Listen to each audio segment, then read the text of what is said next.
CM போய் பார்த்து அவரை மீட் பண்ணிட்டு வந்தோம். ஆட்சி தர்றதுக்கு உள்ள இடத்த வந்து எனக்கு கொடுக்கறதுக்கு விருப்பம் இருக்கான்னு கேட்டாரு. அதுக்கு நான் தகவலை சொல்லிட்டேன். அந்த மாதிரி எங்க வீட்டுல குடும்பத்தை கலந்து பேசிட்டு நாங்க என்னோட முடிவை சொல்றேங்க. எங்களுக்கு இந்த மாதிரி ஒரு ஐடியா இருக்கு. இந்த மாதிரி மறைந்த தலைவர் கருணாநிதி அவர்களோட சிலையை வந்து நாங்க உள்ள அந்த ஆட்சி முகப்புல வந்து வைக்கணும்னு நான் விருப்பப்படுறாங்க. ஒரு சந்தானம் காமெடி ஒன்று வருது தெரியுமா? 10 கிலோ அரிசி அண்ணாச்சி கடையில இருந்து தூக்கிக்கலாம், தேங்காய் போற வெள்ள இறந்தோப்பிலையா பறிச்சுக்கலாம் இல்லையா? அந்த கதை தான் இவங்க கொடுப்போம். அந்த கதை வேற யாரும் கிடையாது. அந்த பறிச்சுக்கலாம், எடுத்துக்கலாம், தூக்கிக்கலாம் இல்லையா? அது வேற யாரும் கிடையாது. ஸ்டாலின், உதயநிதி, மேல இருக்கக்கூடிய முதலமைச்சரே இந்த குணத்தோட, முதலமைச்சர் குடும்பமே அடுத்த விஷயத்தை ஆட்ட போறது கொஞ்சம் கூட தயக்கம் இல்லாம தன்னுடைய அதிகாரத்தை பயன்படுத்துறாங்கன்னா, அவ கீழே இருக்கிற என்ன பண்ணுவான்? அவருக்கு கீழே இருக்கிற மந்திரி என்ன லட்சணத்தில் இருப்பான்? அந்த மந்திரி அந்த லட்சணத்தில் இருக்கானா, அவன் வச்சிருக்க மனைவிகள் துணைவிகள் இருக்குல்ல, அது என்ன லட்சணத்தில் ஆட்ட போடும்?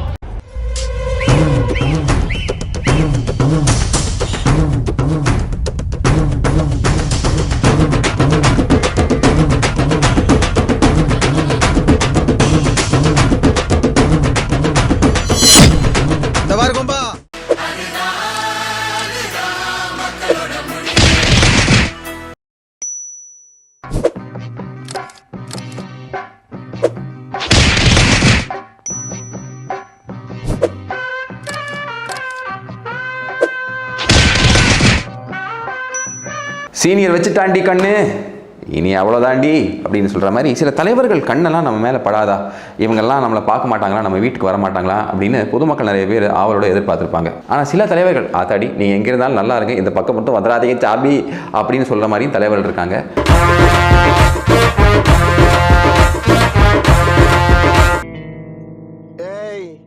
என்னை வச்சு ஒன்னும் காமெடி பண்ணலையே.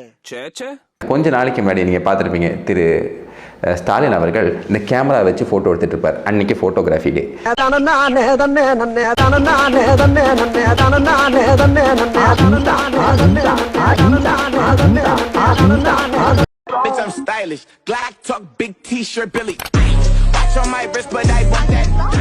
இந்த கேமரா எடுத்துகிட்டு போய் இந்த மாதிரி செல்ஃபி எடுத்துருக்காரு. ஓ, திருப்பி வச்சு எடுக்கணுமா? இந்த மாதிரி செல்ஃபி எடுத்துக்கிட்டு இருப்பாரு.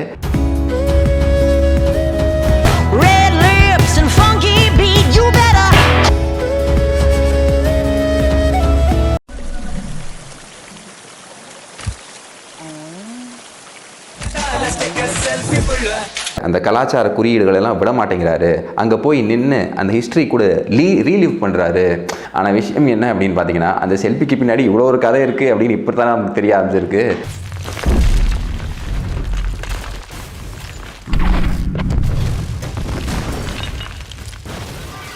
இப்போ என்ன ஆயிடுச்சுன்னா, அங்கே கருணாநிதி அவர்களோட சிலை வைக்கணும் அப்படின்னு சொல்லிட்டு முதலமைச்சருக்கு ஒரு ஆசை. யார்? சிஎம் ஸ்டாலின் அவர்களுக்கு ஒரு ஆசை.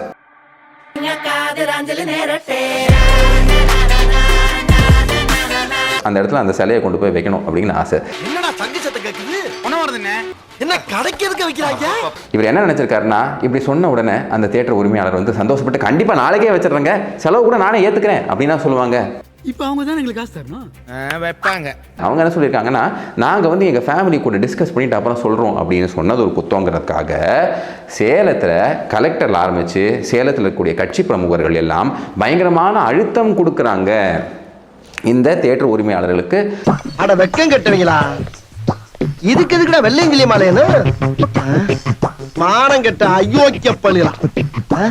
இப்போ அதை நடத்திக்கிட்டு வரக்கூடிய ஆட்களுக்கு, அவங்க ஃபேமிலி மெம்பர்ஸ்க்கு பயங்கரமான அழுத்தம் கொடுக்குறாங்க. அவங்க வேற ஒரு இடத்துல வச்சிருக்கக்கூடிய பட்டா நிலம் இருக்குது பார்த்தீங்களா, அங்கே நடக்கக்கூடிய கன்ஸ்ட்ரக்ஷன்ஸ்லையும் பயங்கரமான இடையூறு செய்கிறாங்க. எத்தனை பேரா போனீங்க? 2 பேர் போனோம். 4 பேர் போங்க. சரிண்ணே. இன்னைக்கு பவர் உங்கள் கையில் இருக்குன்னு அழுத்தம் கொடுப்பீங்களா? இதுதானே பொதுமக்கள் கேட்பான். இதனால தானே திமுக ஆட்சி வந்தாலே நில அபகரிப்பு ஜாஸ்தியாக இருக்கும் அப்படின்னு எல்லாரும் பயப்படுறாங்க. அது எம்எல்ஏக்கள் பண்ணுவாங்க. இப்போ சிஎம் சைட்லேருந்தே இந்த மாதிரி ஒரு அழுத்தம் வந்திருக்குன்னா மக்கள் எங்கே சார் போவாங்க? திமுக ஆட்சியில் இருந்த போது எத்தனை பேர் நிலங்கள் அபகரிக்கப்பட்டன? எத்தனை மாவட்ட செயலாளர்கள், எத்தனை மந்திரிகள் ஒருவர் நிலத்தை வச்சிருக்க முடியாது. வாடா பணம் பெரும் நிலச்சவங்க சாதாரண நிலத்துக்காக இப்ப பார்வையிட்டே போறாங்கன்னா இப்ப கணக்கு போட்டிருக்காங்கன்னு பேரு. அடுத்த ஆட்சிக்கு வந்தா எதை கவர் பண்ணலாம்னு சொல்லி உள்ளமெல்லாம் இன்ப வெள்ளம் பொங்கவே ஓடி வருகிறான் உதய சூரியன். கோவையிலே ஒரு தொழிலதிபருடைய இன்னொரு தொழிற்சாலையை அடிமாட்டு வரை கேட்டாங்க. அவங்க முடியாத என்றவுடன் ஒரு போராட்டத்தை இவங்களே தூண்டிவிட்டு அந்த ஜெனரல் மேனேஜர் கொலை செய்யப்பட்டார். வயது போய் அந்த தொழிற்சாலையை இவங்களுக்கே வித்துட்டாய். எங்க அப்பா எனக்கு வச்சுட்டு போன ஒரே சொத்துனே அது 50 லட்சம் ரூபாய் நட்டத்துக்கு விற்க சொன்னா எப்படின்னு? என்ன ஓசில கரை மண சொன்ன மாதிரி இந்த செலிப்பு செலுச்சிக்கிற? அதான் 1 லட்சம் ஓவா தரம்ல. இந்த குடும்பத்துக்குள்ள 7-8 மாஃபியா கூட்டம் இருக்கு. யாரும் சொத்துக்களை வச்சிருக்க முடியாது. திமுக ஆட்சி சொத்துக்களை அவரே பறிச்சுட்டு போயிடுவாங்க. கொடுக்கறவா வாங்கிட்டு போவோம்.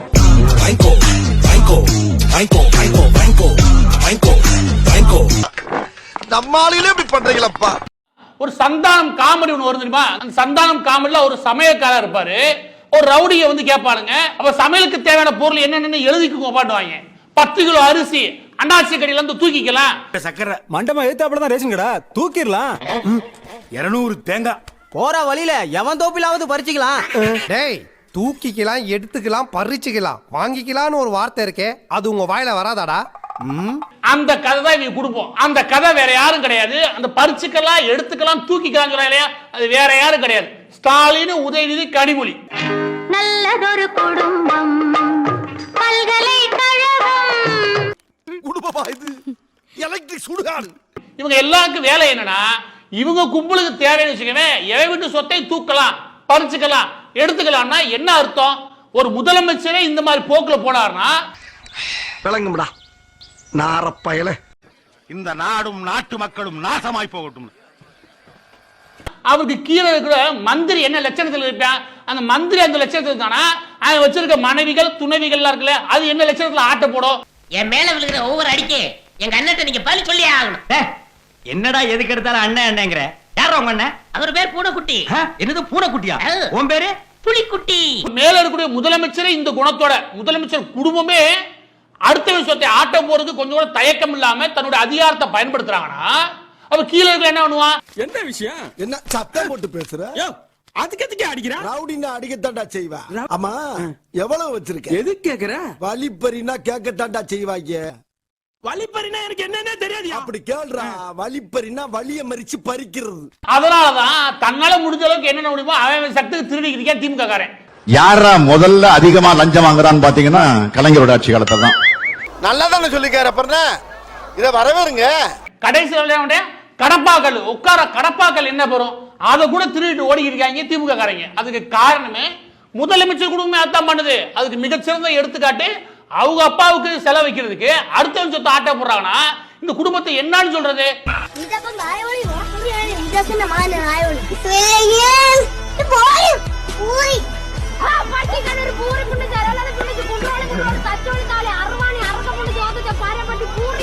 இல்ல நான் கேட்கிறேன், இந்த குடும்பத்துக்கு சொத்து தான் இல்லையா, காசு தான் இல்லையா? இந்த நிலைமையில அடுத்த சொத்தை ஆட்டையை போடணும் அப்படின்ற புத்தி எதனால வருது? இதெல்லாம் ரத்தத்திலே ஊர்னது. ஒரு மகன் பிறப்பான், அவன் என்னை போலவே இருப்பான். நீங்க முகராசியான ஆளா இருக்கீங்க. வந்து ஒரு ஊசியை போட்டு போனீங்கன்னா அப்புறம் அந்த ஆளுக்கு அதுவா வியாபாரம் ஓடிக்கும்.